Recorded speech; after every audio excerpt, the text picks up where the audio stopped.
Race 16 of the GAMERNR Sportsman Series marks the home stretch of the season. After today's 30-lap race around the 3-mile Pensacola Superspeedway, by far the largest and widest oval on the schedule, there will only be 4 races remaining in the season. This is the Dominos 300. It's the second race in a row that Stephen Colon has sat on the pole, this time clocking in with a 48.698 second lap time. He is currently 180 points back from your points leader. Can today be the day he capitalizes? Starting beside him is Lindell, who led Slipstream's strongest qualifying effort up to this point. They're known to be fast on the Superspeedway, so let's see if this can be their chance to get their first victory. With a 9th place finish back at Texas Motor Speedway compared to Evan Hunter's win, Marcus Yepes is back by 75 points. With Pensacola being a superspeedway, however, the level of attrition rises and the wildcard factor is more prevalent here than any other oval track not named Bristol. The ability to run 4 wide in the pack is the norm, so we'll see how the points contenders fare in this race that's bound to be unlike anything we've seen in GAMERNR so far. The field approaches the start-finish line. Green flag is out, we're racing at Pensacola.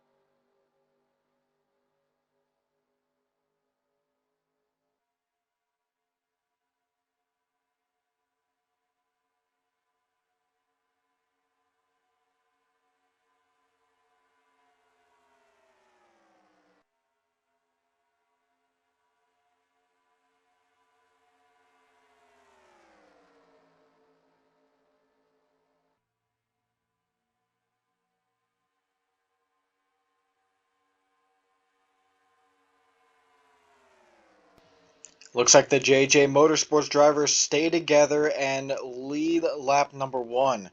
It was a 25.84 1-2, but now the 84 of Cody Goforth dips to the inside, trying to take the lead away from his teammate, Stephen Colon. Got the 12 on the inside now of Colon. That's Anderson Reed getting help from the 86, two of the better super speedway racers this season. As the 12 won Daytona, the 86 could have had that second Daytona race. Could have had both Daytona races, really, but ultimately was upset at the very end.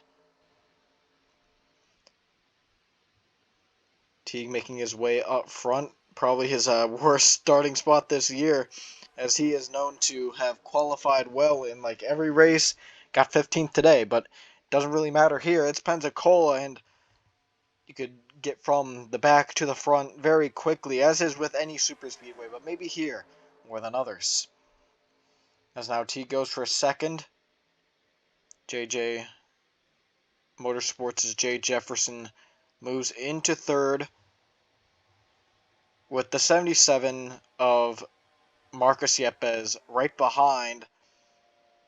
Got the 84 and 99 kind of tandeming in the middle, but they move down low. The 77 kind of peeked to the inside of the 48 there, but thought better of it. He's got the 29 behind. No use making a move this early that would kind of jeopardize that. But now here goes the 48 and 99 down low for the lead. 3 wide, but the 48, Jay Jefferson, backs out, almost makes contact with Marcus Yepes. And Colin Teague is going to get the lead from this. Zachary DeLello moves down low. He's going to take away third here from Goforth, most likely, as they shuffle around back in the pack.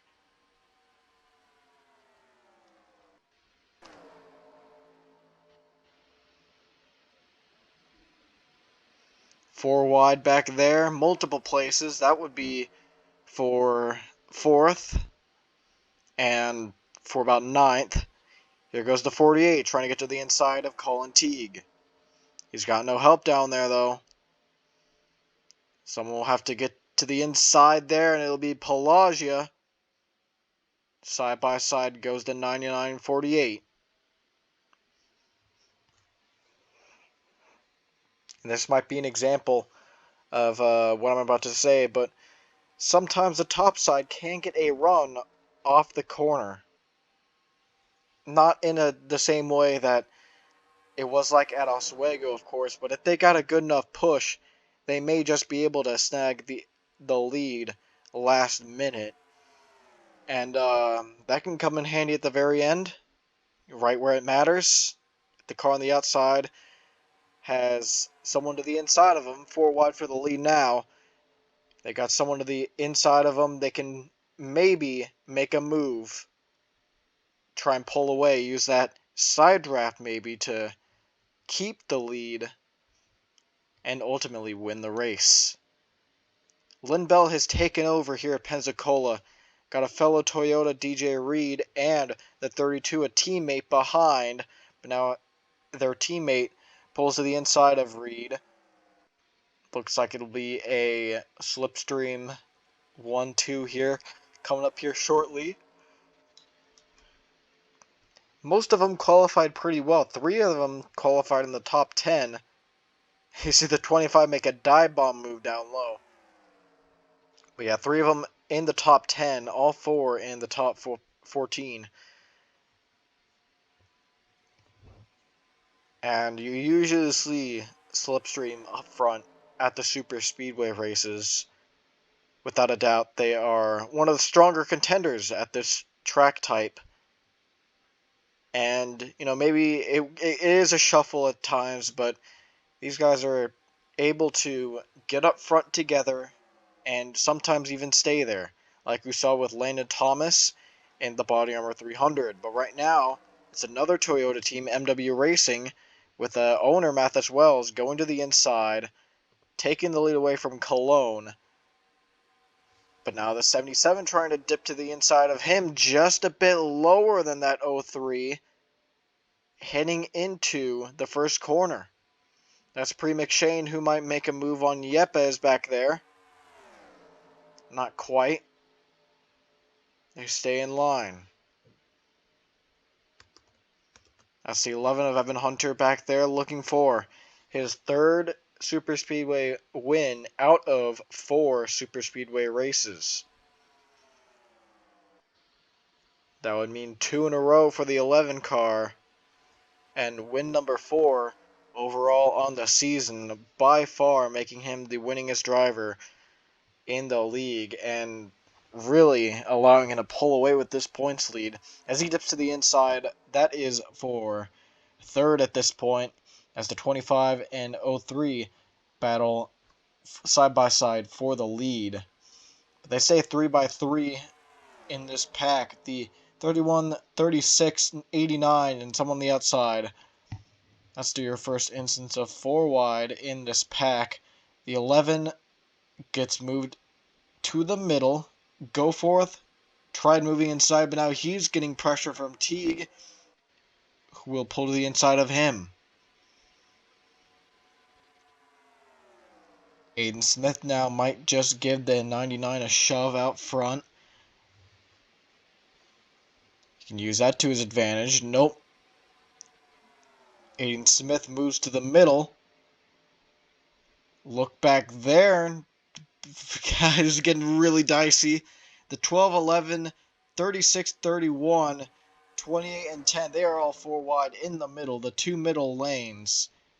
And usually we'll see wrecks happen when the 2 middle lanes come together, make contact, and they usually head up towards the wall. That's usually what ends up causing the accidents. And it's usually going into corners, heading into turn 1, heading into turn 3.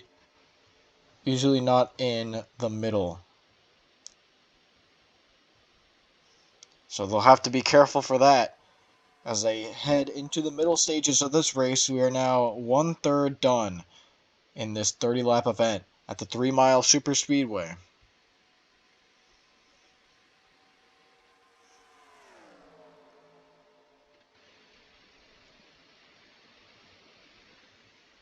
The 99 and 89 leading them out front. The 48 of Jay Jefferson rides behind. The 99 Teague, he's comfortable up high, it seems. He's able to move down low. Now DJ Reed takes over fourth. He'll probably move into third here.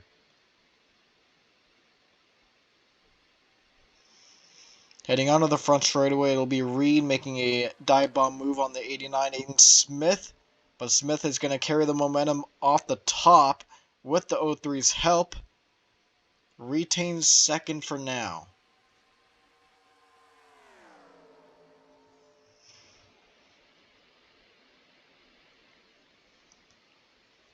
Colin Teague has been a pretty strong force through this stage of the race. Took the lead around lap 8, if I remember, and he has kept it ever since, staying out front with the 69 behind. But now it is going to be 4 Toyotas on that inside lane against the 1 Ford. The first Ford, you got to go all the way back to Peter Onjak, and the Toyotas are going to make a move. It'll be a bit 3-wide move with the 17, 69, and 99. And give the lead, it looks like, to Lynn Bell, who has definitely the most help on that inside lane. They got their teammate, Landon Thomas, right behind. Thomas moves to the middle. That leaves room for Onjak, but Onjak's pretty far back. Probably won't be able to get to the inside of Thomas for now. But Thomas himself pulls to the inside. Side by side through 3 and 4. Here comes Onjak down low.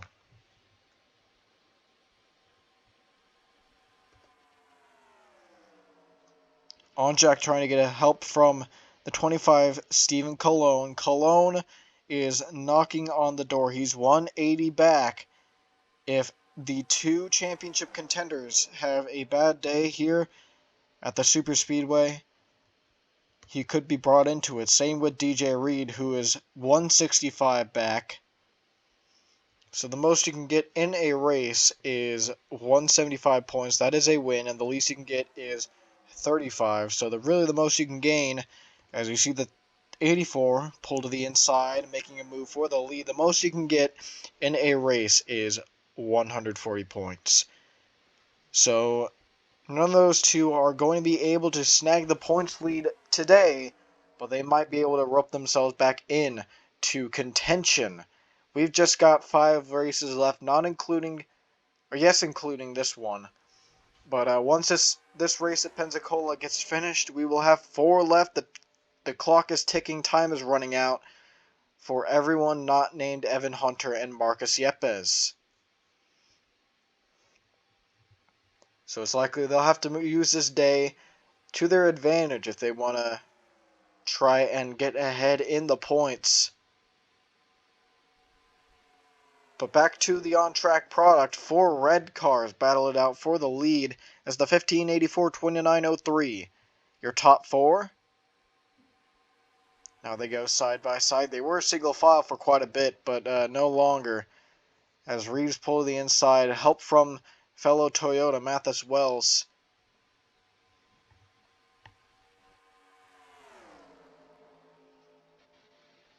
Goforth still technically has the lead, it looks like. His bumper seems to be a bit more out front than Reeves's. But now look at this. Wells down low. He's going to get help from Borkington, the 15 car's owner. But now 4 wide for that spot back there. Teague is making a move down low, trying to retake what he lost. And the 99 taking over and what would have been second, but now here comes the 04. Getting real close in the back there with Yepes and Onjak. 4x4 throughout the field. And it's all in the hands of Mathis Wells and Pre McShane. The 28 Christian Martinez also out front here, running in third. McShane kind of peeks down low, probably looking for clean air, but heads right back behind. Now she'll pull to the inside. The 28 Also to follow, Rose Henson, Thomas Pelagia, kind of a combination of teams on this inside lane trying to make their ways up front. DJ Reed, we mentioned him earlier, he's coming back. He's going to go 4 wide for second now as the 28 gets shuffled way up high. McShane leads here. Lap 18, we are past halfway. And DJ Reed waiting in the wings. Now here comes the 17. Will this be another 3 wide battle for the lead? It looks like it will. Yes. 1769. Your bottom 2 lanes forcing the 04 up high. Landon Thomas once again to the back of the 17. Where have we seen this before? Earlier just this race they were together, but now the 48's going to separate them. Here comes Marcus Yepes down low. 12 and 11 making some contact back there, heading into turn number 1.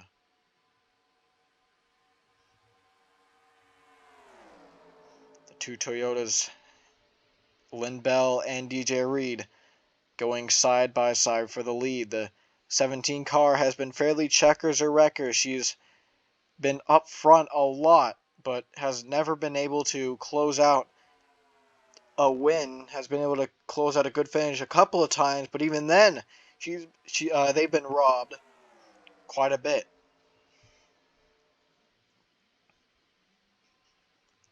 So they're going to stay side by side. Not anymore. Here comes the 48, making it 3 wide. Looks like DeLelle's going to move to the inside to help that. 5 wide back there. That's the 89 forcing the issue with the 11. And we got to keep an eye back here. With the 31 and 84 getting a bit close. Down the back straightaway they go. They're pushing up against each other. Kind of rubbing. They're going to go into the wall. The 32 up on his side. As the 25 as well in it. Championship contender Stephen Colon. As the big one has happened here at Pensacola. Quite a few of them involved. Got the 28 in it. The 04. The 84. The 89. Evan Hunter in the 11 Dodge has sustained some side damage. I think he scraped the wall. We'll see how far that's going to put him behind.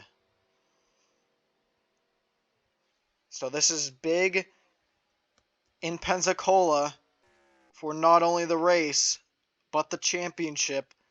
As I want to say the first official big one of the series has struck with just around 11 laps to go, involving the 11 of Evan Hunter and the 25 of Stephen Colon. We're going to get a quick look at this one with the 29 leading them back. Alright, so back here, I kind of figured there'd be trouble. They were getting very close together. They were 4 wide, 84-31. They touch. That's going to force Doge Borkington up in the air. And that's going to collect Stephen Colon in the 25, the 04 of Prue McShane, and others as well. As we'll get a couple more views of this accident. So we're going to have a camera coming into the third turn here. They get forced up into the wall. The 89 takes a big hit. The 86 as well. Heavy damage to Kirsten Martinez. And we're going to have to check out just how much the 11 got in this accident, because he was behind. He might have just slowed up, or who knows. Alright, so Evan Hunter did get spun around. I think he was just trying to avoid, but that collects his driver, Kirsten Martinez. And, yeah, we'll take another look at this specific situation real quick. Here it is again. You're going to see the wreck start to happen. I think there might have been a bit of contact with the 25 and the 11. So the 11 gets spun around. He gets damage on the side of his car. And we were looking at the wrong side. That's not the side he hit the wall with. Get another few angles of this accident. The big one here at Pensacola. We'll get you guys back to the restart soon enough. Alright, from afar, just going to see how big this accident is. I believe that's got to be around 8 or so cars out of the 21 in the field in this wreck. Only one of them not able to drive away. That is the 25 of Stephen Colon. We'll take another look of this accident here shortly. Here it is from Colin Teague's rear view camera. The 84 starts to inch up, and that's going to cause the big wreck, and involves so many good cars here at the Pensacola Superspeedway. But that's what brought out the first caution of the day. With you guys back to the restart. It's going to happen around lap 25, coming to 5 laps to go. Alright, welcome back to Pensacola. As you're going to have a Nova Sport 1-2 coming to this restart. That will happen with, I want to say 6 to go. Will be restarting at lap 25 most likely. The 03 coming down.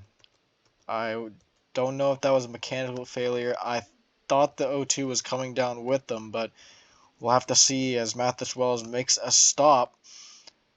But he will not go a lap down unless this takes a whole lot of time. But who knows? Maybe fuel might be an issue.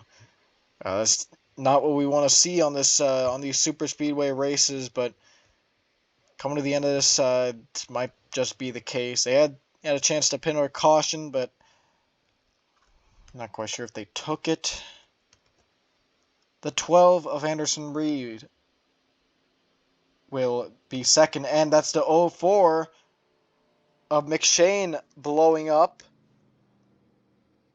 And if that is indeed a mechanical failure for the 03, which I don't think it is, yeah, he's coming back out. I was going to say, it's all falling apart for that team. But I think the 03 might be able to recover. The 48 will be in P3, P4, Peter Onjak, P5. And this is something it really needs. The 69 of DJ Reed. Got the 17, the 15, the 10, the 99, the 17, the 02, the 84. There's a gap. And there's Evan Hunter. Back here, we're going to have to see how much damage this 11 has. If it's going to put him behind. In all honesty, it might not. The problem might just lie in front of him. Rose Henson has a lot of hood damage sustained to her vehicle, so that could be a problem for him and this bottom 3 here. So Pre-McShane's going to likely join the 4 cars out of the race. That's Doge Borkington, the 89 of Aiden Smith, the 28 of Kirsten Martinez, and the 25 of Stephen Colon. Heartbreaking end to his championship run, most likely, as we come into the final 4 races. But coming to 6 laps to go. DeLillo looking for his first. Anderson Reed looking for his third. Green flag back out. Very interesting decision from Reed. He pulls to the outside of his teammate. And that's going to give the 48 a huge run here, as DeLillo gets way far out front. But it looks like he was able to block it just fine.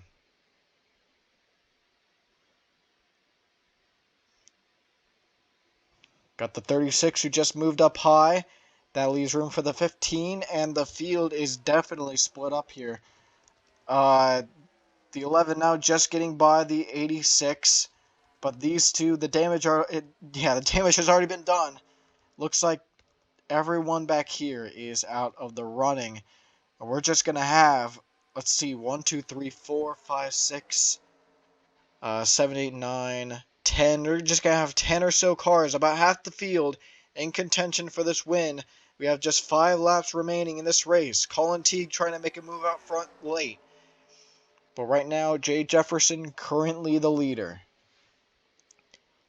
Slipstream with probably the best opportunity they've had so far. Doge Borkington has been eliminated as well with... no, that's the only one. So they've still got 3 cars in this main pack. Well, Jay Jefferson is a Lone Ranger now as he tries to score this win, his first this season. As he is the only JJ Motorsports driver to not win this season. He's the owner, and that might be very interesting for him. But now just 4 laps remaining here. The 15 down low on the 99. The 02 moves up high. The 77 to follow. Once again, we're raising the question, could this be the race to put Marcus Yepes back into the fight? Best case scenario, he wins. The 11 is running around 15th. That's not going to score him a whole lot of points. That's going to score him a total of 65. And if he wins, that's going to give him 110. That's going to give him about a 20-point lead. But he's moving to the inside now. Could this be too early for Marcus Yepes? Or with the pack, I was 3x3 with just around 10 cars. Can he be able to shuffle back and make his way up front later on? 3 laps remaining. DJ Reed in the middle. The 17 and 10. They were battling at Dubai, and they're around each other once again here at Pensacola. But Marcus Yepes still trying for this lead as they battle back there for third. Part of it is Lynn Bell once again looking for wide. Jay Jefferson down there as well.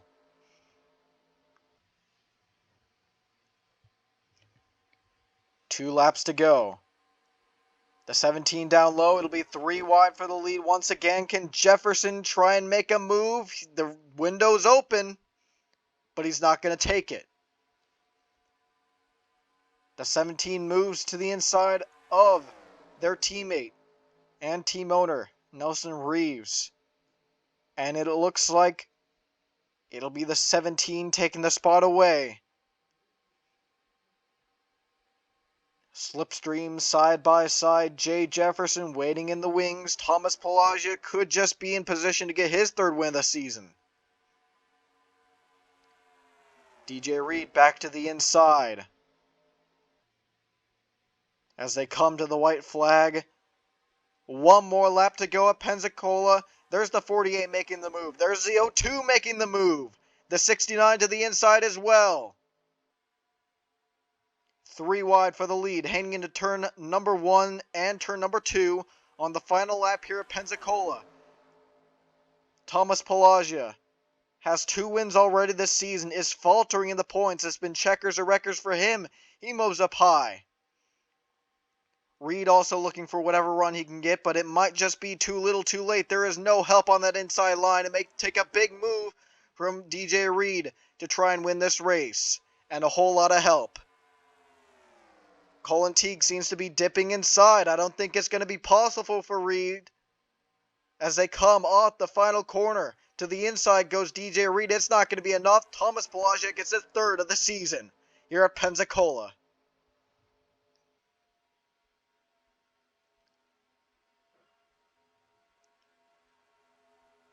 And give a round of applause, though, to DJ Reed, who has just catapulted himself back into the championship fight with the 77 getting, I want to say, last out of that pack. Yeah, he just missed out on a top 10, so that's really going to benefit neither of them, and instead, that's going to give DJ Reed a huge shot at this championship that he did not have before.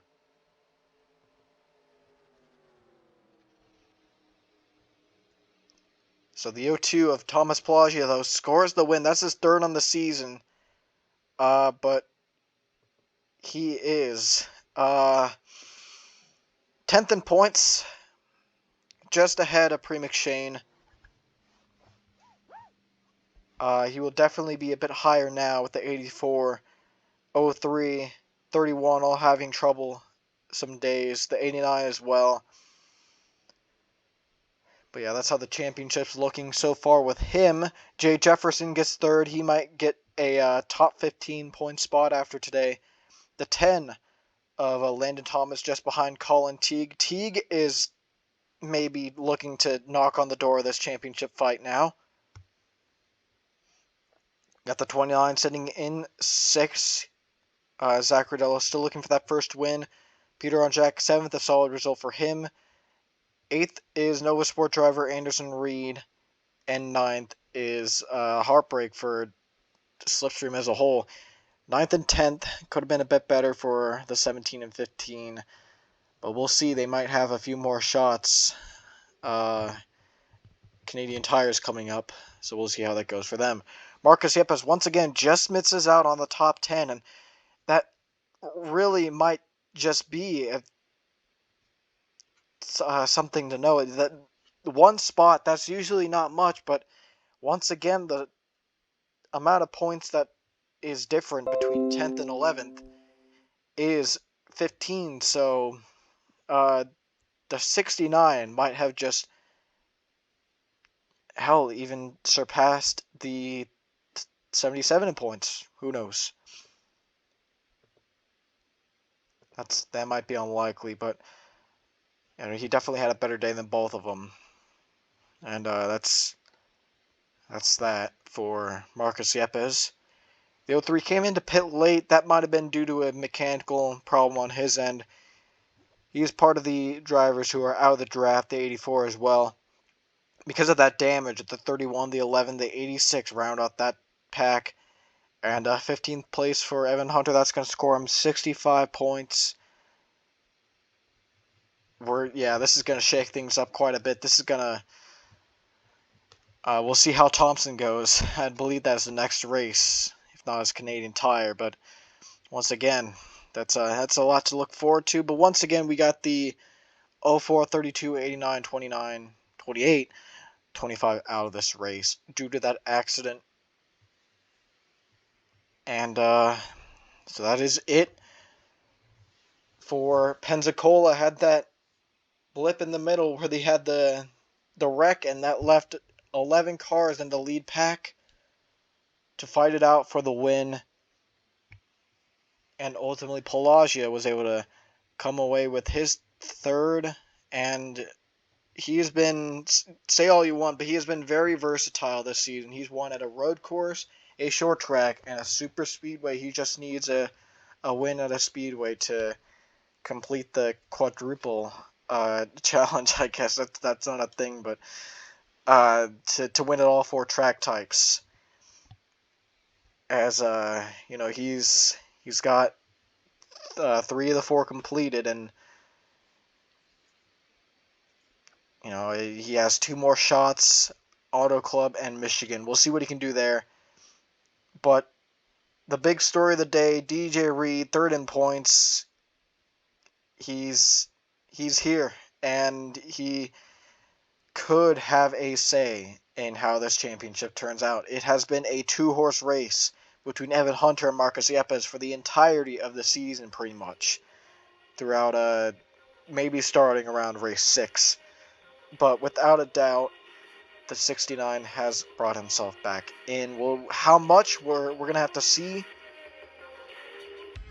But this has definitely shaken things up here in the GAMERNR scene. But next race is Thompson. Last short track race of the season, something to look forward to.